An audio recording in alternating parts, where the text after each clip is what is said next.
What is going on, everybody? I hope you guys are having a fantastic day. Hopefully you guys missed me. I have been gone for a couple days. We didn't even do a live stream. I was up late with Aspen trying to get her to bed.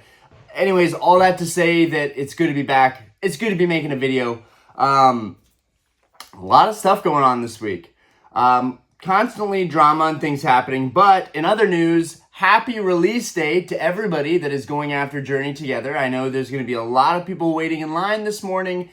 It was something that I could have done, and I got the details on what stores would be getting product, but I just decided against it. I just did not want to give this hobby more time than I've already given it, in particular time away from my family. So I just decided, you know what, I asked the shop, hey, could you hold a booster box for me? So I have a shop that is holding a Journey Together enhanced booster box for me. So I have no idea what I'm going to end up having to pay. I don't know if they're going to hit me with like 160, 180, or if they're going to hit me with like 200 or 200 plus. It sounds like everybody's asking for market. So I have a feeling that's going to mean secondary market prices way higher than what the MSRP should be. And that sucks, but we're just going to see how that goes, right? I'll go in there later today and see what happens. That being said, though, I wish you guys the best luck on trying to find product. I wish you guys the best pulls. Hopefully you guys can pull some awesome cards. I know a lot of people are going after that Clefairy. Also, the Whale Lord will be a big chase. Also, in my humble opinion, the Salamence. I really like that Salamence.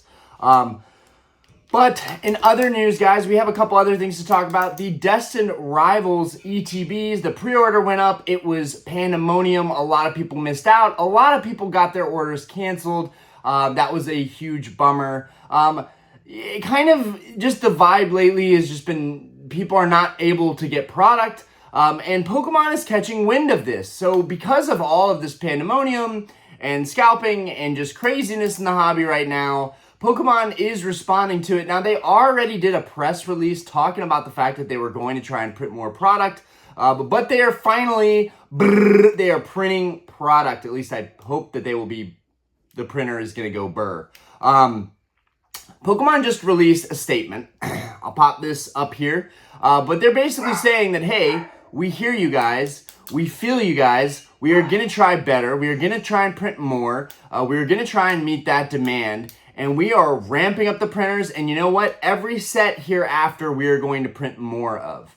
I think they realize either way they're going to hit their market. They're going to hit their key demographic of people that are collectors, that are die-hard collectors, that are in this for the long haul, that are going to collect regardless. But printing more will absolutely allow everybody a chance at grabbing these sets. It will also force scalpers to stop the scalping, because honestly, if stuff is abundant and it's everywhere, there's no point to scalp it. There's no point to buy it and try and flip it immediately, right? Right now, we're in an environment where if you buy a Pokemon product, you can essentially sell it immediately on the secondary market for a lot more money. It's crazy that we are still seeing that with 151, even though 151 was printed, came out this past year. It's relatively a recent set, right, past September, but still, there shouldn't be scalping of those products to basically double your money every time you pick something up. That's ridiculous, and it needs to stop, and I hope that Pokemon can print some of these earlier sets. We got word of restocks for the early sets as well, but I don't know if 151 was included in that. For me, sets that I would like to see reprinted are more 151. Give us all a chance to continue pulling those cards. I could give two craps if those cards go down in value. I have a lot of PSA 10s from cards that I personally pulled from 151 in my collection, so I have every reason to want them to not reprint this stuff. But the thing is, the hobby is more fun when product is more available and you can get it easily and go to your store and pick it up and rip it and go after those chase cards. It's more fun. And right now, you can't find anything. There's no point to even going out most of the time. And it shouldn't be a super special thing if you go to the store and you find a box of Pokemon cards. It shouldn't be a super special thing. It should be something that is always readily on the shelves until a next generation comes out. That is when they have to stop printing this stuff. That is when stuff should go up in value and rise in value, in my opinion. It is completely abnormal to be seeing sets drop like this and then see the values skyrocket. So yeah, hats off to Pokemon. I think they get the idea. I think they know what us, the collectors, really, really want. And even the investor aspect of it, I think you would want there to be more supply out there. It would give you another chance to get in on these sets on the ground level and get your cost basis down. Especially, the only people that are really going to be hurting from this are people that bought in heavily before a set came out or at these crazy exorbitant prices on eBay, right? Journey Together, for those of you that don't know, before the actual release, a couple days ago, it was $1,100-$1,200 a case. Now it is $1,500-$1,600 a case. That's wrong. We shouldn't be trying to get cases right when they release for that much money. A lot of us remember, just like yesterday, when we could pick up cases for $500-$600. Now we're in a different environment now. There's inflation. There's more collectors than ever. The demand is hotter than ever. So it makes sense on like a larger, economic level that, prices are going to go up. Cost of everything is going to go up. I get that. I'm not even going to try and argue with that. But I do think things are getting so expensive that the average collector, like, what are the chances of an average collector buying a case of a new set that came out to try and go after their chase card and paying $1,500-$1,600 on the secondary market? That is a terrible way to start your collecting journey. It really is. One, it leaves you open and vulnerable to losing a lot of value on that product. Two, it's still going to be a massive gamble. So you could go through a whole case and still not pull the card that you're going after. People need to realize that a lot of this hobby is a gamble, and particularly buying at the peak market like this is a huge gamble. Some thoughts that I have, Modern is going to retrace in a big way. I feel that vintage is going to keep slowly and steadily rising. I also feel that because of the age of a lot of the older vintage cards, it makes sense that they would continue rising slowly in value. A lot of them haven't exploded. Some of them have somewhat, but for the most part, it's mostly very rare, low population cards that are rising in value a lot, and they kind of deserve that given how few of those cards there are. And that segues us into my next point, which I kind of wanted to say in the beginning of the video, but I kind of forgot. I'm a little hazy. I've been spending most of my time with family, so I don't know. I haven't even missed YouTube that much. I gotta be real with you guys. Life has been really good. The bar is doing good. We hired a bunch of new people. And I have way less stress than I've ever had in a really long time. And so YouTube is now more of an extra thing than anything. Just to check in with you guys, let you know my thoughts on things, what's going on, without that, incessant need to feel like I have to post every single day. If I do that, it'll be because I have time and really want to. Not that I feel like I have to or I have to keep up anymore, which a lot of times I felt in the past that I had to keep up with YouTube, and that's not a good way to make videos. Anyways, segues us into our next point about vintage, booming, grail cards, low pop cards. Guys, I just sold, I'll probably clip in a little video clip here, giving a nice farewell to my Rayquaza. What's up, guys? So today is kind of a sad day, and it's a celebration. Don't mind the pink nails. Me and Aspen were doing some finger painting the other day, but anyways, the BGS 9 Rayquaza has finally sold. It sold for a record $12,250. I could have probably got more than that. I could have sent it to ZNG like some of my friends were saying. We did try and cross-grade it to PSA, and that did not work. The card's super dumb clean. This is a PSA 9. But PSA wanted to stiff me, so hopefully he cracks it, sends it in, and can get the 9 from PSA. Wishing you the best, bro. But yeah, I had a half off listings promotion, half off the fees. So I figured sending it to ZNG, I'd get like 3 or 5% I'd have to pay. But in this case, I took a 6.75% hit, I think, on it. Anyways, I traded a lot of cards for this back at Collecticon and a couple years back. And yeah, it's just kind of surreal seeing it go to a new home today. Not everything is about money. Honestly, I could care less about the money that I'm getting for this card. It is very exciting. We are trying to move into a bigger house, so this money will help us pretty much secure almost the rest of the down payment. I mean, it's definitely a sizable chunk coming in. Um, but it's sad. I love this card a lot. You guys know Rayquaza is probably one of my all-time favorite Pokemon. This is probably one of the all-time best Rayquaza cards ever. It's going to be sad to see this one go. But we are excited. Big things coming for this family.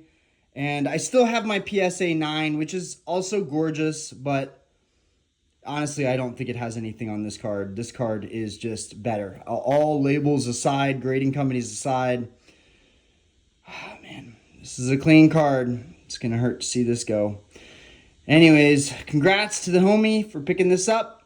I don't know why it took so long to sell. Honestly, it's cleaner than pretty much most of the other copies that are on eBay.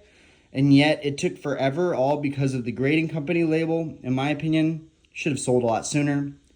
The reason it sold, if anybody's wondering, is because the Tag 9, in my opinion, a Tag 9 Rayquaza Gold Star just sold for $15,000. And so that made the whole market jump. I don't believe in these inflated prices right now, and I hope this is considered a good deal for this person, because I still just think it's crazy that this card is going for that much. At the same time, I'm glad that somebody could have gotten a deal that is technically below the market of most of the other listings for this card. But yeah, I'm shipping it out now. We're running around doing stuff for the bar today, getting ready for our comedy show tonight. But yeah, Diana was like, why don't you get one last little video of the card before it's gone, so you have something you can look over and kind of attribute. Anyways, guys, I know I haven't made any posts lately. Work's been really busy. I've been spending a lot of time with family, but I did want to share this because this was a big deal. This was a big sale for me. I am really sad to see this card go, and I know that they are going to be absolutely thrilled with this card. I had about 8.8 in it, and I'm getting 11.4 after fees. All in all, big chunk of money just came back into the family, and I'm happy. I still have this card, but damn, it's going to be tough to see this one go. Especially because it was most notably known for a hollow orb that it had in its mouth. Let's see if I can get that to show one last time. You guys can see the hollow orb directly in Rayquaza's mouth. Man. What an iconic card. Anyways, peace out, guys. Hopefully I make a video soon. There's been a lot of craziness.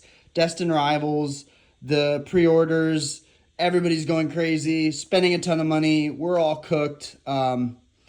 This is just something on the side that I thought was worth mentioning to you guys, and it's sad to see it go. But also, you guys have heard me talk about this card so many times on the channel. To see it finally leaving just sucks. I wish I could afford to keep it, but we got other goals that we're working on, and this can't stay. Anyways, peace out, y'all. I had a Rayquaza Gold Star BGS 9 with great subgrades, a 9.5 centering, and then 3 9 subgrades for corners, surface, and edges.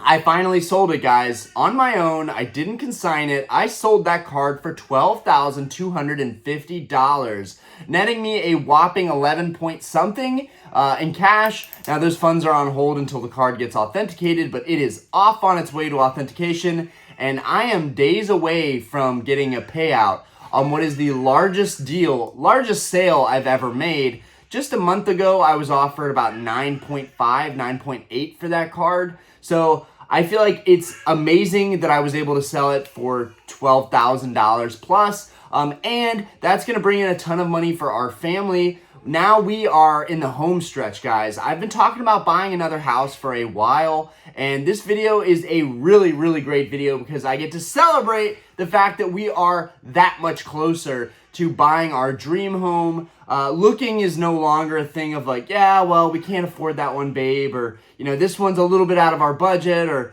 you know, we might have to sell some more things for this. We are in the home stretch to being able to afford our next home. I'm really excited about that. I've felt weird about posting videos ever since I knew we were probably going to move, because this room means so much to me, and I've had so many memories in here, made so many videos in here. But it's also been a weird thing where I know no matter how many videos I make, I can't get attached to this room or this space anymore, because we will move at some point. And I don't know, maybe we can afford to keep this house and I can make videos in here and I could store stuff here, and this could almost be like my little warehouse space, and we just don't rent it out. But I've got a lot of conflicting ideas of what I'm going to end up doing, but I'm really excited nonetheless to hopefully move into a new house, create a whole new space, and get back to making videos when we finally get to that point where we can afford to move. But all of that has been fast-tracked by the sale of that card. So I appreciate you, brother, for working with me and making a deal with me on that card. And I'm really excited for our family. I know that I've made the right choice. And I still own a Gold Star Rayquaza. It is just a PSA 9. So while I sold my BGS 9, that's not the end of the line for Rayquaza. I've still got one. I'll always be looking at other copies in terms of collecting them in the future. It's one of my favorite Pokemon cards, so I'm sure I will have a chance to buy others down the road. And then that segues into our next point. If I have showed the clip or not, kind of giving my farewell to Rayquaza, that was an emotional time for me, and I didn't have time to make a video because I wanted to get it shipped out ASAP. Because when you have someone paying that kind of money for a card, they should be fast-tracked. They should be prioritized at every level. But anyways, segues us into another point about card doctoring. So I had several people message me the same picture, which I'll put up here, about a Rayquaza from EX Emerald that was doctored and altered, in my opinion. Now, I have no proof of this. This is just a speculation. This guy had a PSA 9 Rayquaza that had all these spots that had bubbled up, right? Now, my theory, because I've seen this before, my theory is that someone tried to press the creases out of that card. Someone used just a little bit too much humidity, and what happened was those creases, after they were sent off and the card looked fine and it was in a card saver and it looked perfect, PSA gave it a 9 mint. And then once they sealed it up and encased it, I don't know if the heat from the encasing, I don't know exactly how PSA's encasing process works. I don't know if there's a lot of applied heat or pressure that could cause something to change with the structural integrity of the card. But what I will tell you is that my hunch is that there are a couple little micro creases in the card, which is very, very common for cards that are old, that have been in someone's personal collection. The back might be perfect, but the front has some slight surface scratches and it has some tiny little micro creases. And what happened was they tried to doctor it, they tried to fix it. They got the 9, which is solid for what they had. It looks like it's really like a PSA 5 or 4, maybe even a 3. But then the card passed as a 9, and then this person made an Instagram story, and they're like, guys, I don't know what this is. I've never seen this with any of my other slabs, but this card, unlike my other slabs, is like bubbling up at these different points. And all the places that it looked like it was kind of bubbling up on that card looked to me like they were pressure points where creases were. But again, I don't know. This is a hunch. I had people that I know well that sent me that, and I had people that I don't know that well who sent me that. So I feel like people know my stance on doctoring cards and how you got to be careful these days with newer graded cards, because PSA is still slipping up, and there are a lot of cards that are getting into the cracks that have been altered. In fact, the BGS Rayquaza I just sold, the guy had talked about taking to his local shop, having them look it over to potentially crack it and do a cleaning on it. And I didn't ask any further questions in terms of like, well, what do you think the cleaning entails? I really wanted to give my advice, but I just thought this is somebody else's property now. I've already sold the card to them, so don't tell them what to do with their card. But with a $12,000 card you just bought, you know, there's a lot of upside. He wants to cross it to a PSA 9 like I was trying to. I was unsuccessful,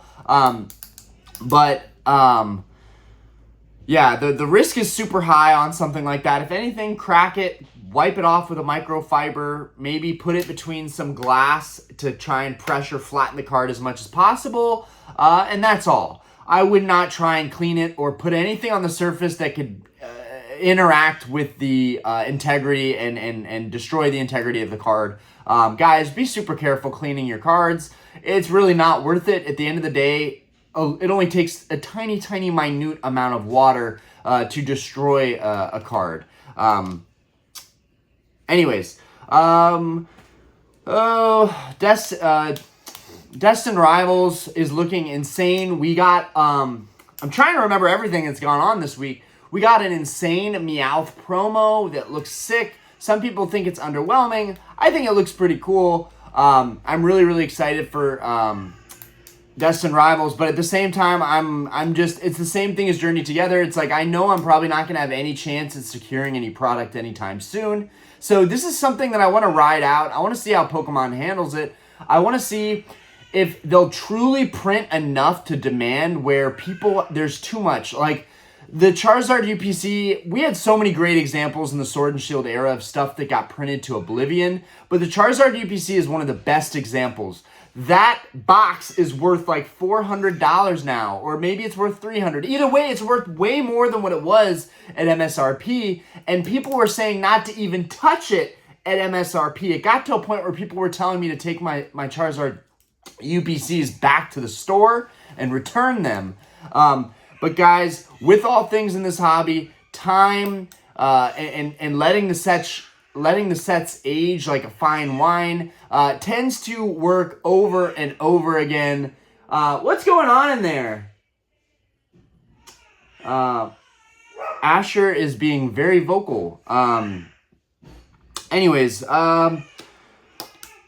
Destined Rivals looking awesome. Journey Together. I wish you guys the best today. I wish you guys the best of luck on your hunt. And I'll let you know probably tomorrow if I had any luck. You guys will know. I'll show that new box I got. I am trying to keep these videos sub 20 minutes just so they're easier for me to upload and also easier for you guys to tolerate. But anyways, it's good to be back. I miss you guys. Hopefully this next week on Wednesday we can do a stream and I can stick with it. We might even open up the Journey Together box that we're picking up today, if I can even pick it up. There's also the off chance that the shop might be like, you know what, we decided we were just going to sell it anyways and not hold it for you. That seems to happen a lot, and honestly, I wouldn't hate them for it. It would just be like, man, it is what it is. I'm not going to freak out over the next best set that I can't get my hands on.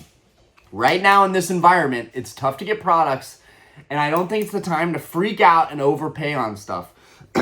Lastly, I've been looking at Vintage as a safe haven. I continue to find good deals on stuff that I really truly want.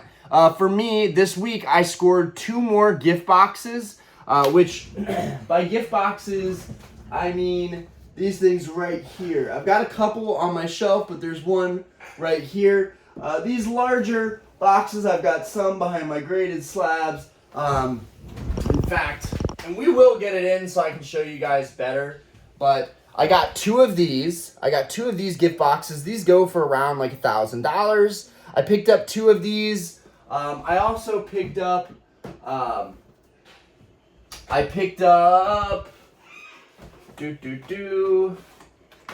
just for reference, just showing you guys. You guys know I like theme decks. I picked up 3 new theme decks. They're all sealed. These ones are not the ones I'm talking about. They're just for reference. But I got a Blackout, a Brushfire, and an Overgrowth for $160 a piece, brand new, sealed. And then that gift box that I just showed you guys, I picked that up for 450 bucks a box.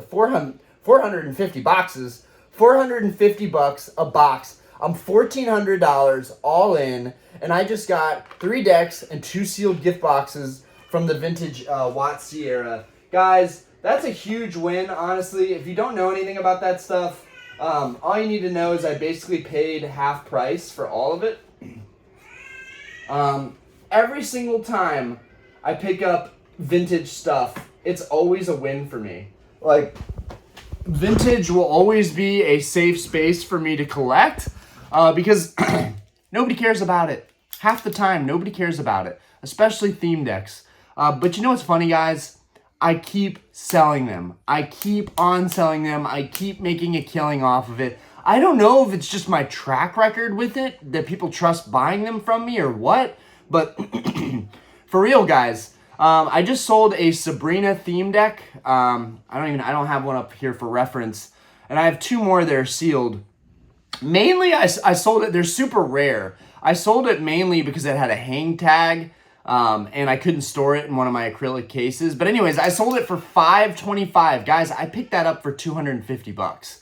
So there are always deals to find in vintage, and that's my niche, right? You might have to find your own niche, but it's always worked for me. It's always paid off big time. And one thing that's really cool about the gift boxes that I want to share with you guys is that I sell a couple of the other loose packs, but I might open up these gift boxes coming in the mail because my cost basis is so good.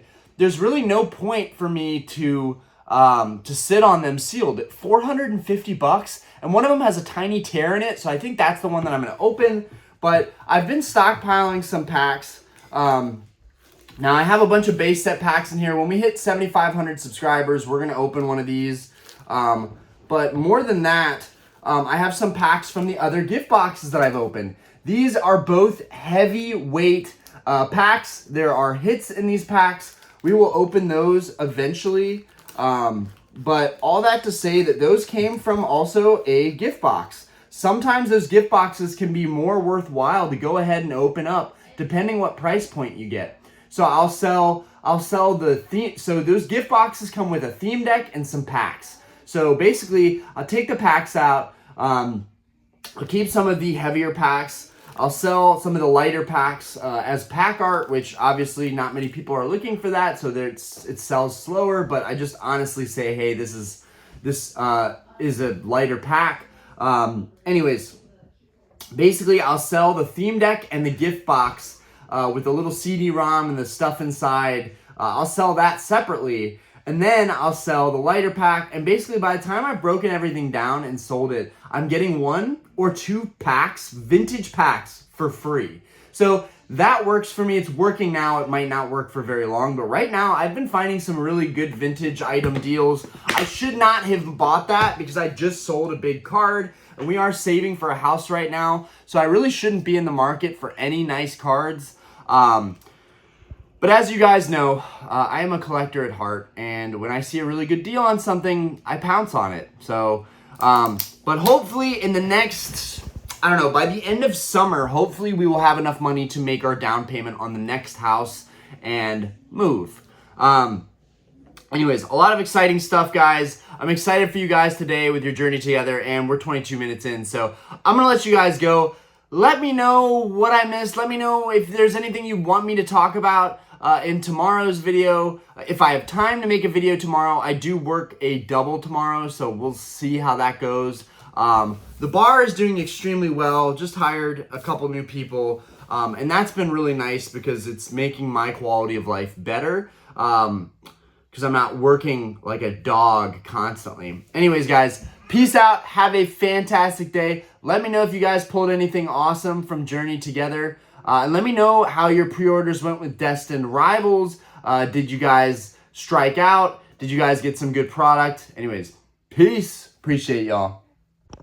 Also, shout out to the homie, Jodo Jake, for making this awesome little animated version of me. This is hilarious. Anyways, shout out to Jodo Jake. Appreciate you, buddy. It's a pleasure being your friend.